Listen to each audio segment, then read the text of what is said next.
जो बचाने वाले थे वो खुद लापता है। 60 मजदूर सुरंग के अंदर थे और सुरंग के मुंह पर पूरी की पूरी नदी आ गई। बांध टूटा, हेलीकॉप्टर बचाने पहुंचा था लेकिन खाली लौटना पड़ा क्योंकि उतारने के लिए जमीन ही नहीं बची थी।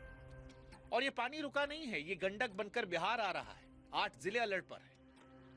लेकिन अगर आपको लगता है कि सबसे ज्यादा खौफ इन तस्वीरों का है तो आप गलत हैं, क्योंकि सबसे ज्यादा खौफ लापरवाही का है। 13 महीने पहले इसी नदी में यही तबाही आई थी, जांच हुई थी, रिपोर्ट बनी थी। उस रिपोर्ट में लिखा था कि यह दोबारा होगा, लेकिन शायद सब कुछ रिपोर्ट में ही फाइल हो गया। और उसके बाद कुदरत ने वो दिखाया जिसका अंदेशा उसने पहले दिया था। इसलिए कुदरत का सरप्राइज नहीं है।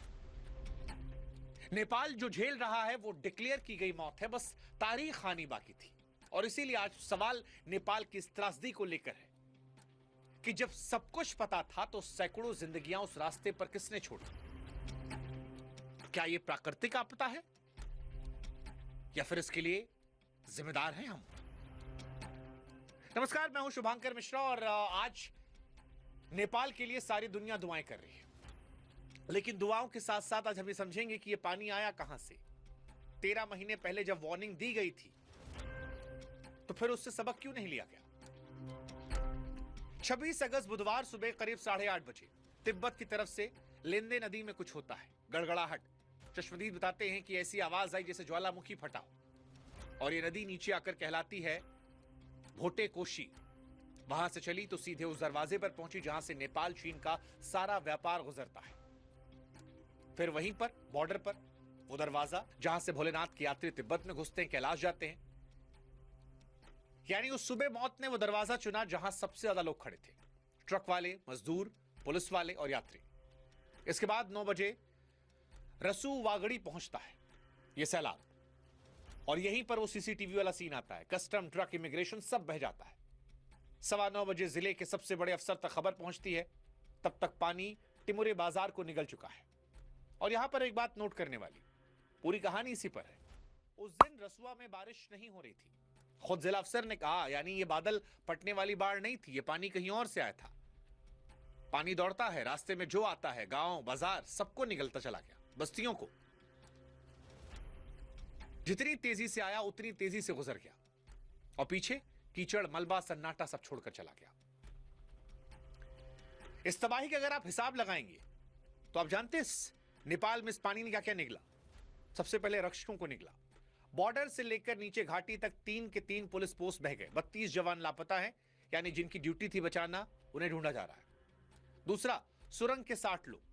लंगटांग हाइड्रो प्रोजेक्ट पहाड़ के पेट में अंधेरे में काम चल रहा था। बाहर क्या हो रहा था कोई अंदाजा नहीं। सुरंग के मुंह पर पूरी नदी आई, अंदर से कोई खबर नहीं, सब बर्बाद। तीसरा, हेलीपैड बह गया, हेलीकॉप्टर को लौटना पड़ा, सड़कें कटी हैं, फौज के जवान चट्टानों के सहारे बच्चों को निकाल रहे हैं। बांध, उनको नुकसान पहुंचा। 216 मेगावाट के अपर त्रिशूली प्रोजेक्ट का बांध टूटा तो पहाड़ जितने सैलाब में बांध का रुका पानी भी जुड़ गया, त्रिशूली बाजार में घुसा और सब बहा ले गया। 13 पावर प्रोजेक्ट सब ठप में। और इंसान 22 मौत की पुष्टि हुई है, लेकिन यह आंकड़ा छोटा है क्योंकि लगभग 400 से संपर्क टूटा है। 291 विदेशी हैं, 105 भारतीय हैं, 37 एनआरआई हैं।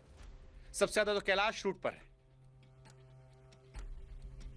अब एक ऐसी विडंबना है कि शिव के दर पर जाने वाले शिव की झीलों के रास्ते में फंसे हैं।